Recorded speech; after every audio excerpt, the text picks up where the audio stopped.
What's my coin worth? This is by far the most frequently asked question I get from people who know I collect coins when they come across a common coin that is more than 50 years old. If it's a penny, I say it's worth a penny. If it's a nickel, it's worth a nickel. If it's a dime, it's worth a dime. In this presentation, I want to present a common sense approach to determining the value of your coin. The fundamental reason that third-party graders are so successful is due to your ignorance. I'm the numismatist. I practice 5 simple rules when determining what a coin is worth. A coin is only worth what someone will pay for it. A coin is only worth what you will pay for it. Never buy a slabbed coin. Always research the coin. Always make the trade or purchase in person. Let's look at one of my Buffalo nickels from 1913 from the Philadelphia Mint as an example in this discussion.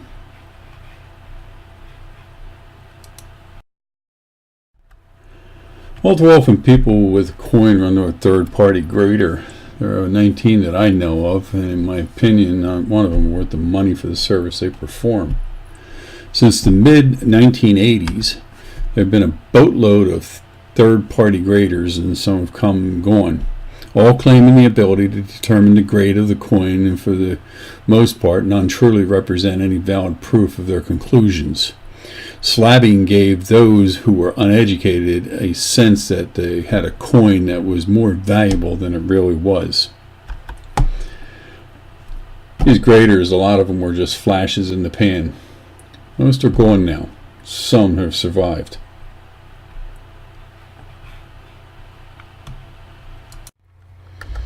Let's discuss the factors that determine the true value of a coin. Composition. All coins have an intrinsic value based on the value of the metallic composition. This value has to be equated into the value of any coin, no matter how small. Denomination. All coins, by definition, have a monetary value that, if nothing, establish the base value of the coin. The date. The year the coin was minted has to play into the value when we consider that most coins in a numismatic collection are coins out of mintage. The mint. The mint the coin was produced in factors into the value, since the quantity from each of these mints vary. Rarity. This is the most complex factor in determining the value, since the rarity of the coin is determined by how many were minted and the specific condition of the year, mintage, and denomination. At best, this is an estimate based on anecdotal evidence. Quality. This is the most objective yet the most relied upon factor in determining the coin's value, based on the Sheldon scale, or some variation of it. Let's talk about some myths about slabbing your coin. First myth. You can't get ripped off when you buy a certified coin. That's a big loser right there. I have hundreds of sob stories of people who got ripped off when they bought a slabbed coin and turned out to be faked or way overgraded. Inexpensive slabbed coins are always worth at least as much as the fee you pay to get them certified. Whoa, big mistake there. Certification houses, TPGs, they'll certify just about anything and charge you for it. Coin's not necessarily worth it, particularly when you're dealing with a collector. Collector is only going to pay what they want to pay for that coin, and it may not be what the TPG said it was worth. Slab coins can always be liquidated at coin dealer newsletter prices. That's a big myth. You can pretty much only rely on the fact that somebody wants the coin bad enough. They're going to pay a price. It may be the newsletter price, it may not. You can price it there. That doesn't necessarily mean you're going to get your price. A coin can't deteriorate once it's encapsulated in a slab. Well, who told you that one? But slabs are not hermetically sealed. They're not sealed in an inert gas, and they won't hold an inert gas seal even if they were. They will deteriorate. All third-party graders, when they slab a coin, clean the coin. Let me say that again. They all clean the coin. So take that for what it's worth. Slabbed coins protect you against volatility and make better investments than unslabbed coins. Gee, that couldn't be further from the truth. Slabbed coins just simply mean that you paid somebody to tell you what the grade was. And if I differ with that grade, I could care less what the TPG told you. I don't think it's worth it. Slabbing has established a completely fixed and totally consistent grading standard. Well, we're going to go further into that one in a little bit. Population and census report tell you exactly how many coins are available. Not necessarily, not true. I have an extensive collection that pretty much nobody really has an inventory except me. And if I let some of them things loose, some of your coin prices are going to drop. All slabbed mint state 65 coins are created equal. Not even close. It's just a myth, and MS65 can have so many variations and so many definitions depending on who you go to.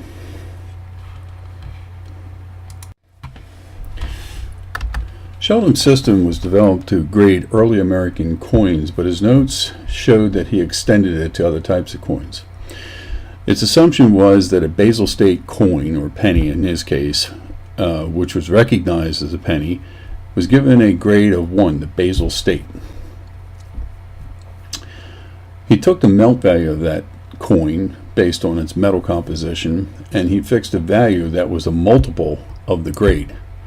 So in theory, Sheldon's theory, as the coin approached 70, the grade was multiplied by that basal value. So a 70 grade coin was 70 times more valuable than a basal state coin.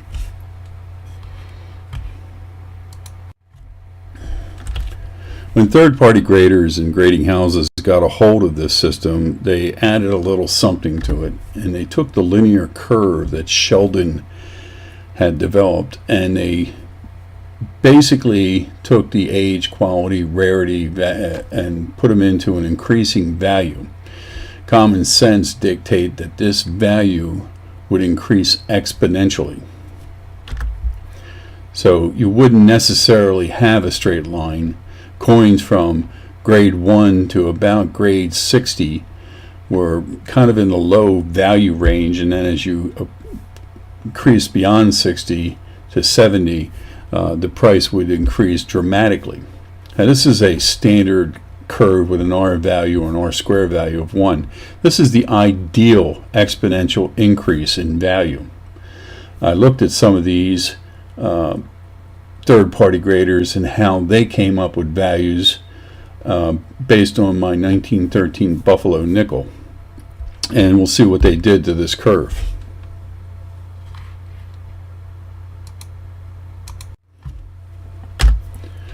I gathered data from third-party graders and put them in a table shown below.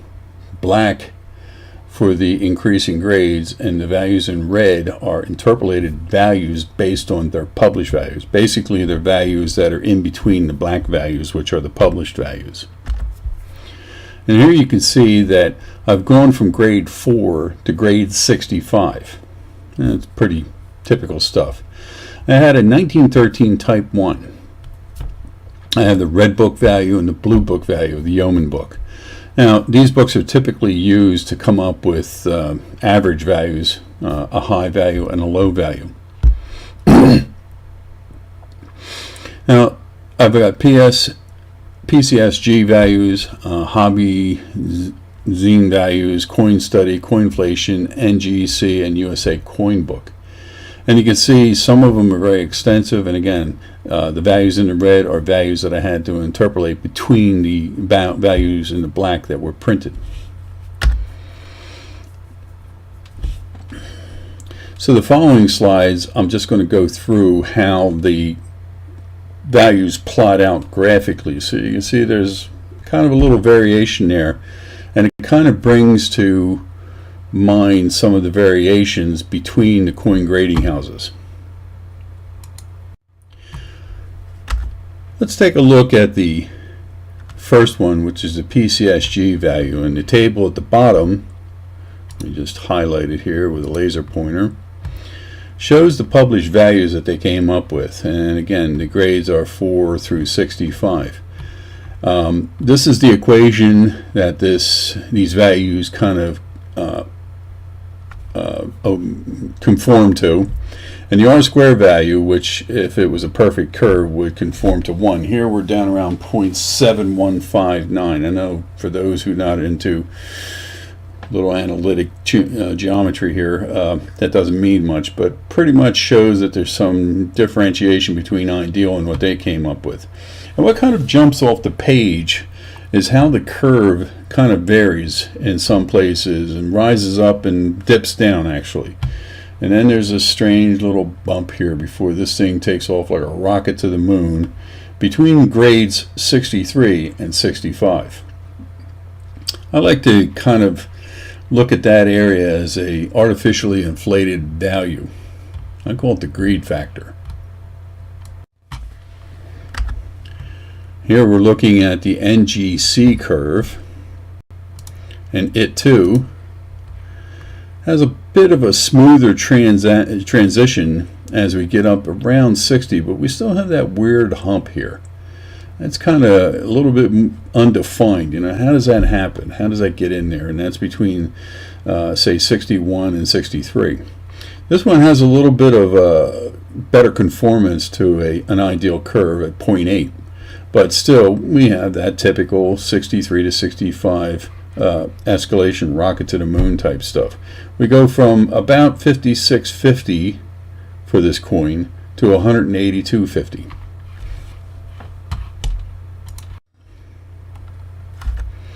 Now here we go looking at HobbyZ. It's a weird pronunciation. I've known about it, but I have a hard time pronouncing it. This one is really off the wall. Here we just take this little hump in value here, and again these curves, somebody says, well, this is made up and that's made up, but there's no discontinuity in the curve. There can't be a discontinuity in the curve. It's not like the price drops out or goes into la la land here. There's got to be a value between this value and that value, and one would expect, if you did interpolation, this to be the value. That in mind, you get this hump, but it kind of goes up straight, kind of linearly, until again we get to this weird hump here. And this is like, should give you a big red flag, because something happens here at this price, and it just takes this artificial leap, and then we take off to the moon as we go from grade 63 to 65.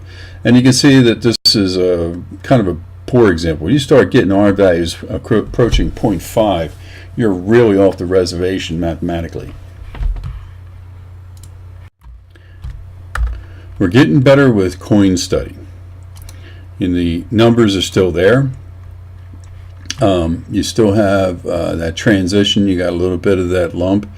It kind of gets a little funny down here where you kind of take a bend in the curve, and it's not pronounced because the scale of this graph is somewhere up around $160, and this happens below the $20 mark. If you can see, all the way up to about class 53, somewhere around there, that would be about uncirculated. You're still at less than $20, and then all of a sudden, boom, you take a run to the moon. Again, not very close to ideal. I know some of these graphs here, people saying, well, it looks the same to me, but it's different when you think that you might have a $10 difference between here and there. You got to consider it's only a nickel. Okay, now we're up to coinflation. It's similar to coin study, but still a little off the reservation nonetheless. Here it takes this funny little dip, flattens out, goes up, and the bump. The bump is there. And again, whenever you see any curve in nature or money is natural, and you see that bump, it makes you wonder, how did that get there? Because basically what it's saying is, all of a sudden I'm going up like this, but wait a minute, I got there and now I'm going up like this. and then I'm changing again. So if you really were to look at that, there's 3 changes in the change in price versus the change in quality. Now again, everybody says, well, I'm only going from 60 to 65, but you're only going 5 grade points. And remember, Sheldon said, you know, hey, there's a linear curve here. Somebody says, well, why would I want to pay $35 or $80, I'm sorry, for a grade 35? You don't have to. It's just a guess. You bring it down here, or you bring it somewhere in the middle. Depends on how bad you want the coin. I'm pretty sure by now I'm starting to make some people's head explode if they're still looking. Okay, but here we are at USA Coinbook, and now we're really off the rails because we're just banging all over the place. It literally flattens out and then takes off again, and you just got to stop and you wonder how does that work? How does something who is supposed to go in a nice smooth line and up, how does it get these changes in there like that? How does that work out? There's no real explanation except for the fact that this is taken, all these are taken from anecdotal data. And the question, you know, you have to ask when you look at these prices, and these are published prices, where do they get that information from? Where's their background data? Now, granted, this is a very tight curve to the ideal curve, because remember, the ideal curve comes up and just swoops up. So it kind of falls out here more than any place else. But you still have to ask yourself, where did they get these numbers from? Is that what people are paying? Because if that's what you're paying, I'm going to be richer than I thought I was. Not that I really give a damn, but hey, what the hell? If you're going to pay for it, sooner or later, someday I'm going to sell it. Or one of my ancestors will. Now, here's one that just jumps right off the page, slaps you in the face, and wakes you up. These are values from Yeoman, and what happened was I took the red and blue book values and I averaged them and interpolated them. And, you know, once again, it's anecdotal data that they have. Where did they get it from? I don't know. But the funny thing is that it matches closer to the ideal curve than anything we got going. If you were buying a coin or selling a coin, these would probably be the values you'd want to start out with. And somebody says, well, why should I start out at 65 for $62.64? Well, you know, if you think you can get $160 or $200 for it, then by all means go for it. But if you were starting with me, you say, well, I want 160, I'd come down here somewhere around 30. You know, we'd work our way in the middle. Somewhere, I guarantee, and I've done this time and time again, that I end up somewhere in this region for a coin of that grade. Or I just don't buy it. And why? You ever hear the expression, if I had a nickel? I do have one of these 1913 type 1s in an MS 60 to 65 for every time somebody got sucked into a bad deal. And that's just nickels. Here's an interesting slide, and it kind of brings something into a little bit of a focus here. What we have is we have coin collecting from about the early 50s, late 40s up until present day. And what values affect them. We have the price of gold, and if you look from, you know, late 1940 up until about 1970, gold prices were pretty well flatlined. But people started to look at coins, and what happened was around 1963, they started taking silver out of the competition of coins, and the value started to rise, of coins that is. Kind of flatlined a little bit, and then all of a sudden gold caught on, and gold started to rise. The value of coins started to rise with them. When I say the value of coins, coins in general, not just silver coins, and this is where the grades above MS60 really started to play a factor. And then gold kind of leveled off. So did silver and coins. But then around 1990, 1991, remember, third-party graders kind of jumped in here back in the early 80s. They really caught on in the 90s, so the value of coins started to rise. And then what happened? Oh, by the way, the value of gold went down because it's a gold commodity market. Not a lot of people were collecting gold coins. More people were collecting silver coins. And then somewhere around 2001, familiar date, the price of gold skyrocketed. Yeah, okay. We got over it somewhere around 2010, and it's starting to level off. But the value of coins, it's still rising. Why? Because people are starting to collect more and more, and the rise of the third-party graders and the sorting out of the third-party graders is starting to take effect. But these are only values. It doesn't necessarily mean you can melt your silver down and it's going to be worth this. Later videos we'll discuss what happens when you melt your coins down, put it into an ingot, and what you're going to get for it. Well, that's my story, and I'm sticking to it. I'm the numismatist, Cliff McEwen, and this has been an Old Thumbs production. You can take it or you can leave it. I really don't care what you do. Have a good one.